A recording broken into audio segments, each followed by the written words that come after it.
Hello, everybody. Scott Golden here with the NXT review for the 3rd of February 2021. A good show, if not for the fact that AEW was a blowaway show. I think, unfortunately, for them, the fact that AEW just blew them out of the water makes this show worse than it normally would be. Anyway, there's nothing horribly offensive in this, but definitely you can see a difference in the direction and the feeling of the show and all that stuff. Anyway, show opens with Dakota Kai and Raquel Gonzalez cutting a promo on the way to the ring. They kick off the show with the Women's Dusty Classic matches continuing. This is a semifinal match. Dakota Kai, Raquel Gonzalez defeat Caden Carter and Casey Catanzaro. Gonzalez pins Catanzaro after a pop-up chokeslam. Yes, can't believe I said those words. Anyway, Catanzaro hits a crazy double stomp just moments before, so basically we've killed her double stomp. Kai and Gonzalez are headed to the finals of this particular tournament. Kai and Gonzalez dominate most of the match. Cat and mouse, Gonzalez giving chase. Gonzalez is the best woman they have on the roster anywhere right now, I think.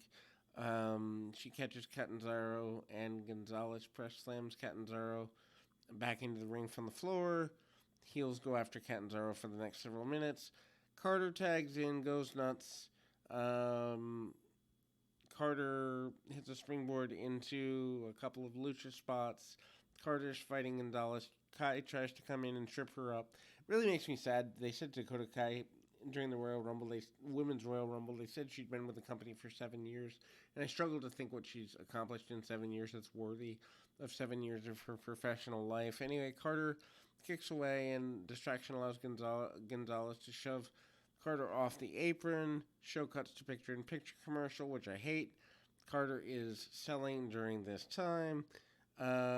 Heels work over Carter during the break. Catanzaro comes back in, gets a big near fall on Kai. Catanzaro climbs up the lighting gig, and she leaps off with a dive.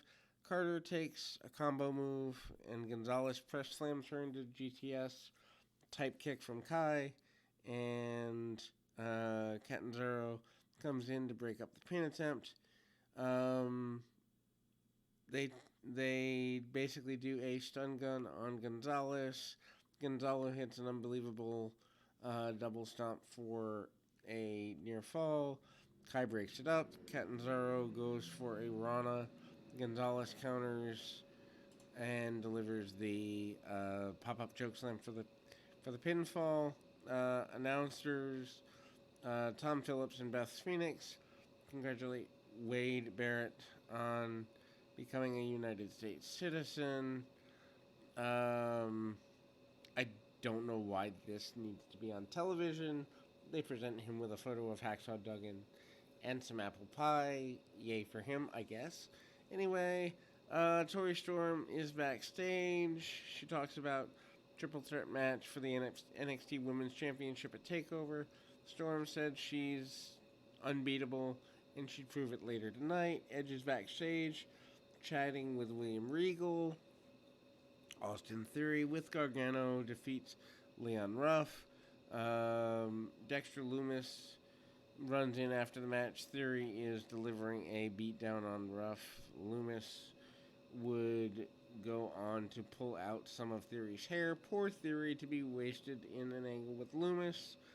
Theory is bullying Ruff. Ruff finally fires back. Ruff super kicks Gargano, who is getting involved.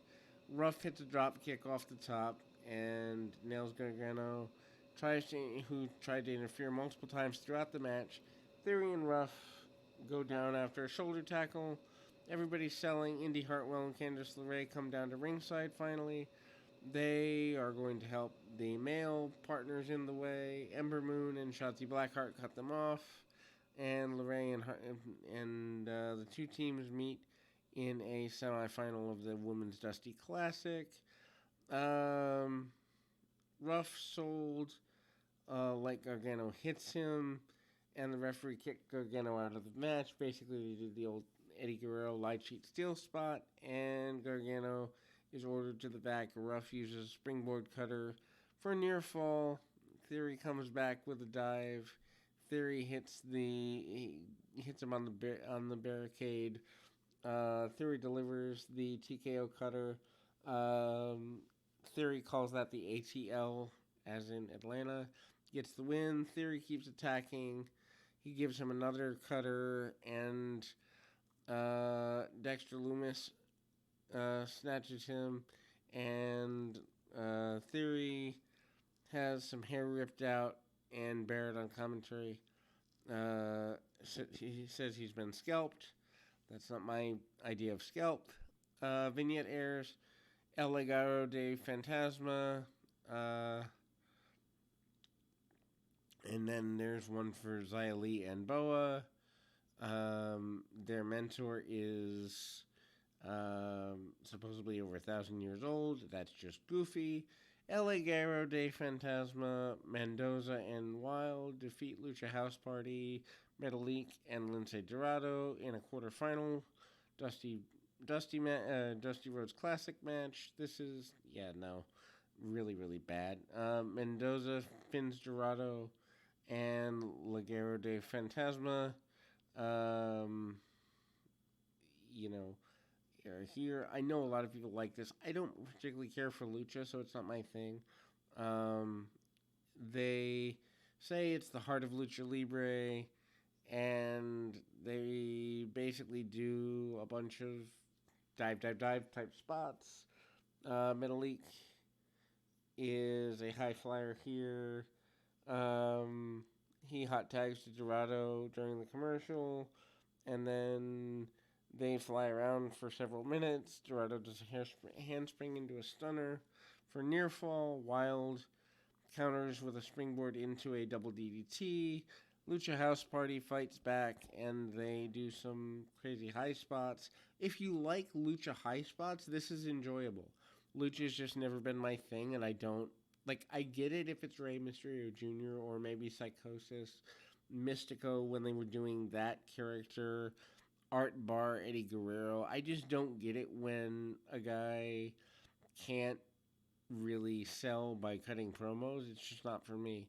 Blind tag by the heels, catch Dorado with a combo kick, leg sweep, and Mendoza pins Dorado. MSK comes out on the stage.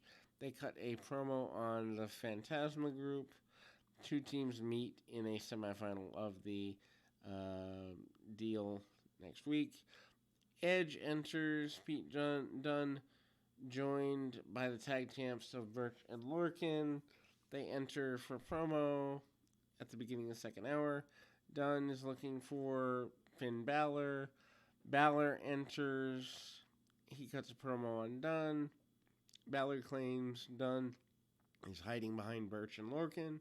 Wouldn't think so. Anyway, Dunne tells them to leave. Dunne says he's winning the title from Balor at the first chance he gets. And he says that will happen at TakeOver. Edge interrupts. He says a lot of times they focus on the E in WWE, but NXT is the focus on the second W in WWE. That's wrestling. Edge says NXT helped him find his passion, helped him get his career back after 9 years away. He uses passion to win the Royal Rumble and allows him to challenge for any championship of the company. Edge goes on to put Balor over as a big deal and puts Dunne over in the process. He says he'll be watching the title match TakeOver. He pointed to the NXT title, said he'd never had that before. Edge also says that he hasn't made his choice by TakeOver, that their match might make up his mind. He's teasing challenging for the NXT Championship at WrestleMania. He never said he was doing this, but teases it greatly. I mean, Edge versus Balor could be good. I don't think Edge's body would hold up well for the match, but yeah. Anyway, Johnny Gargano is being interviewed by someone, one of the random girls they have. He says he's happy it's not Mackenzie Mitchell. Um, he says that Kushida would be challenging him at Takeover for the North American title. Gargano couldn't believe the news, and he wants to see William Regal. Gargano's in Regal's office and finds Kushida's already there. He says that Regal's busy. Gargano acted like he'd come back later and tries to punch Kushida. Brawl erupts. Both guys brawl around. Tori Storm defeats Jessi Kamea with Robert Stone and Aaliyah. Actually, technically, it ends in a no contest. And then Mercedes Martinez does the run-in. Kamea is now part of the Robert Stone thing. She gets minimal offense on Storm before Martinez gets in the ring to attack Storm. Kamea fights with Martinez as well, but she's pulled away by Stone and Aaliyah. Martinez is fighting with Storm. When Io Shirai enters, she sat on the turnbuckle and watches them basically fighting, and they're going to have a three-way. That is Martinez, Storm, and Shirai at the takeover. When the things spill outside the ring, Shirai does an Asai moonsault and stands tall. Kurt Stallion promo.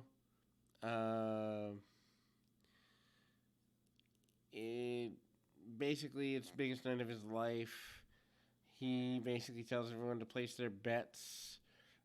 Kurt, the Lone Star Stallion, is going to make everybody in Texas proud.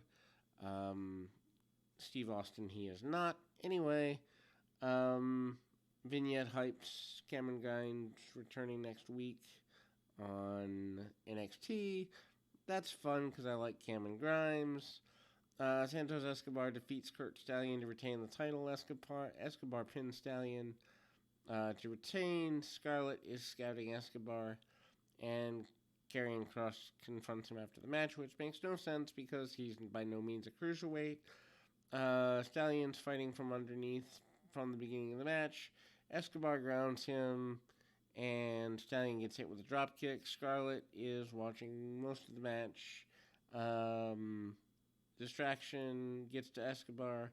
Stallion is able to clothesline him out of the ring, but doesn't really mean anything. Stallion is backdropped on the ring steps during commercial. Ouch. Escobar is back in control when the show returns.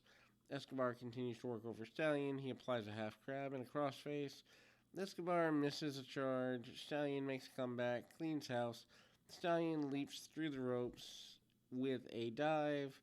He jumps off the top rope with a splash for near fall. Escobar counters Stallion to give him an exploder suplex into the buckles. Stallion fights back and exchanges strikes. Escobar delivers Phantom Driver and executes a double underhook neckbreaker. Escobar pins Stallion to retain the title. Karrion Kross enters. It's fine. They do a Black History Black History Month acknowledgement. Edge is leaving the building. He's asked if he made his decision. He said he is not. Kross confronts Edge in the parking lot, and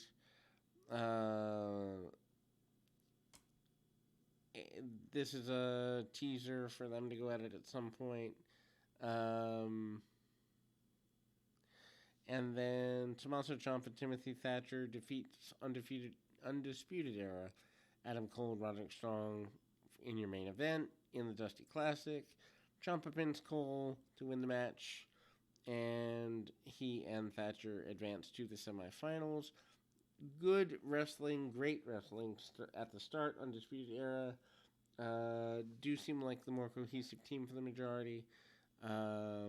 Thatcher and Ciampa, though, do match them and show decent teamwork.